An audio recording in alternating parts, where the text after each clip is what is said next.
I'm BrigantiaBlackbird of the Blackbird Grimoire. Welcome to the daily forecast for Sunday, December 29th, 2024. It is the 9th of Capricorn. It is the day of Santa Claus.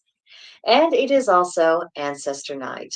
Uh, Yuletide is very family oriented, and I thought it would be nice for us to take a little extra time just to focus specifically on our ancestors, both our genetic ancestors and our spiritual ancestors, those influences that have had such a huge impact upon us. So, wintertime is the season of sleep. It is also the season of the dead, and that makes it extremely suitable to take a night out of our Yuletide schedule to focus on those ancestors. So, look through your family album, look into your ancient lineage if you have information about that. Make sure you're telling your children about these things. Celebrate the achievements of your ancestors. Show some gratitude. You can give offerings to them directly. And of course, pass on this knowledge and pass on these customs to your own children because they one day will become ancestors themselves, another link in that never ending chain. In our astrology, the sun is in Capricorn, cardinal earth, representing ambition. The moon is in fourth quarter Sagittarius, mutable fire, representing adventure. Then at 5:34 p.m. Central Time, it goes void of course. And at 10:37 p.m. Central Time, it moves into fourth quarter Capricorn, cardinal earth, representing tradition. So a very late night shift of energies. Mercury is in Sagittarius, mutable fire, which is to be opinionated. Venus is in Aquarius, fixed air, which is to be intellectual. Mars is retrograding in Leo, fixed fire, which represents tempered action. Jupiter is retrograding in Gemini, mutable air, which is to broaden perspective. Saturn is in Pisces, mutable water, representing nostalgia. Uranus is retrograding in Taurus, fixed earth, representing rebellion. Neptune is in Pisces, mutable water, representing intuition. And Pluto is in Aquarius, fixed air, representing reformation. So, for our retrograde reminders, to begin with Mars, reconsider what you really want. For Jupiter, reconnect with your true path. For Uranus, reconsider how you rebel. And Chiron is going away for us today. While we have it, again, it's restoring the heroic spirit. But then Chiron will go direct in Aries at 3:13 p.m. Central Time.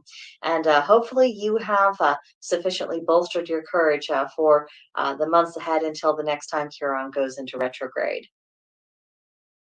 So our moon is a waning crescent, so think celebration, contemplation, and cultivate rest. And the Capricorn moon theme is sobriety and discipline.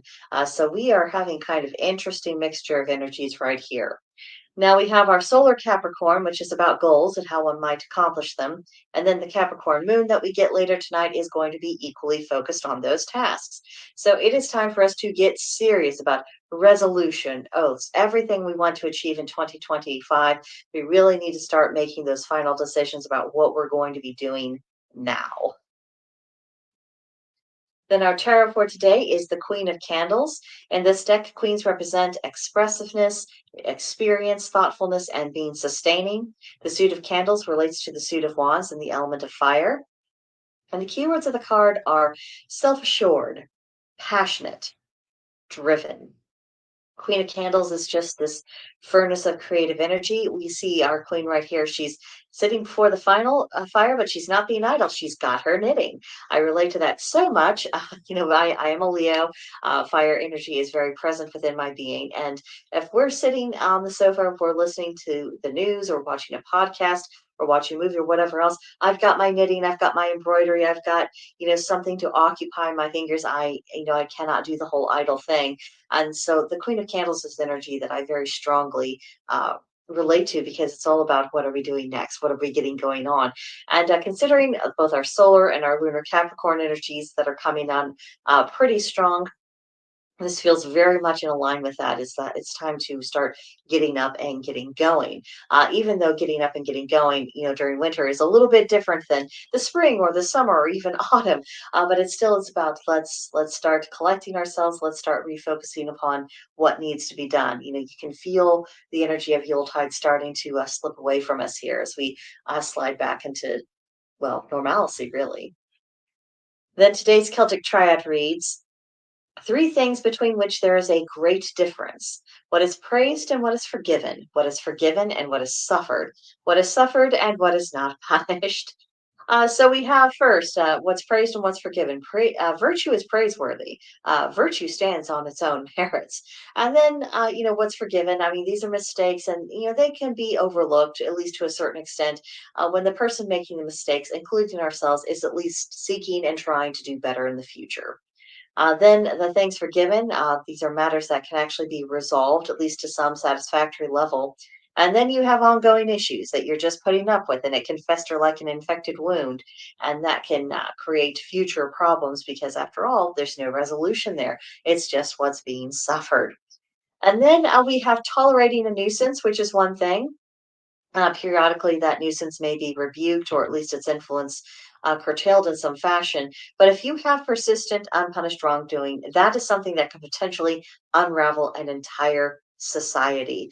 So when the time comes for things to really be held to account, that's an effort that really needs to be supported, whether it's happening politically or socially or even religiously or in interpersonal relationships.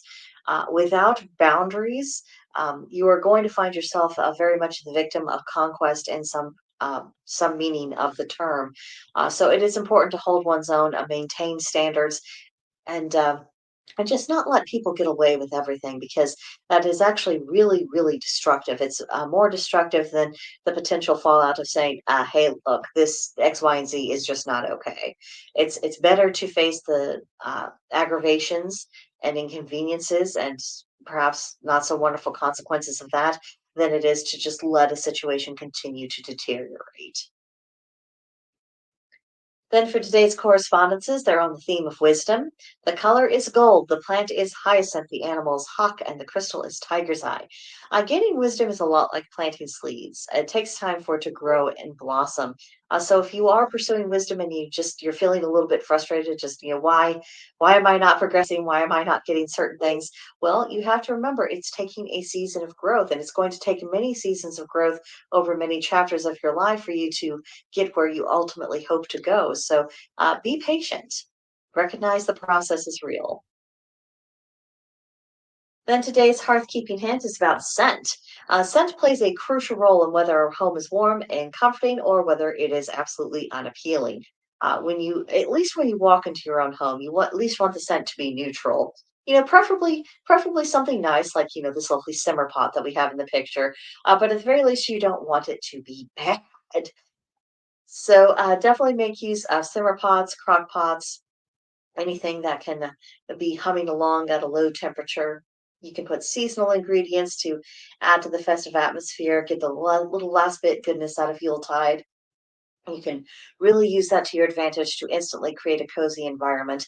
And then throughout the year, you can actually use pots all year round, and you can adjust the ingredients based upon, what the vibes are for the particular time that you're doing this.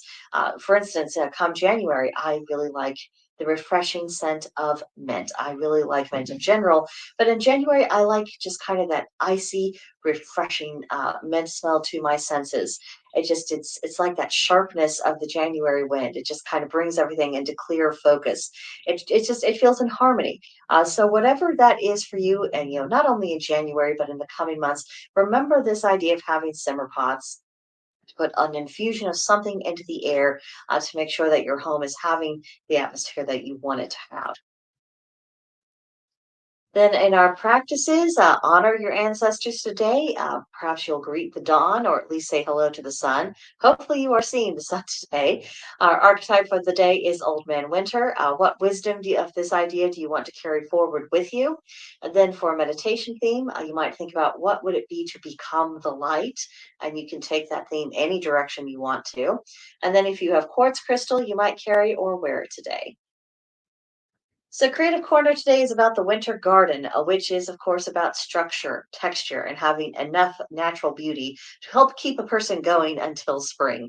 Those of you who suffer from seasonal affective disorder, if you do not have a winter garden or at least something in your garden to look at during the winter, you might make this a goal for the next growing season of the year. So, next year, you at least have something. So think evergreens, which are at least green throughout the entire year, rain or shine, warm or cold. You might think about incorporating shrubbery or other plants that have interesting branches or interesting structure. There's a particular kind of bush that has a very red bark to it that I'm hoping to add to my garden one of these years because it's just really striking. And when everything else is brown and gray and cold and miserable, if I have that little shock of red and if I have some evergreens around me, that makes it a little bit better. There are some florals and foliage that you don't necessarily have to cut back before winter, and kind of seeing them covered in frost, even though they're not at their best, it kind of has this austere beauty of the garden, and it holds the promise of the spring and the summer and the autumn to come when everything is a bit more lively. So, kind of think about this concept of the winter garden. There could be something here for us that adds to our enjoyment of the winter season, as well as giving us a little bit of hope for the days to come. Then, for our journal prompt, how can you let your inner light shine? Because we all have our good qualities that can be brought to the forefront. So, how can you do that for yourself? Especially as, again, we're almost in the new calendar year. So, how can you let your best self really be manifest in that year? So, on that note, everyone, have a magical day. I wish you bright blessings and all the joys of the season. I hope you'll be back tomorrow for the next edition of the Daily Forecast. But bye for now.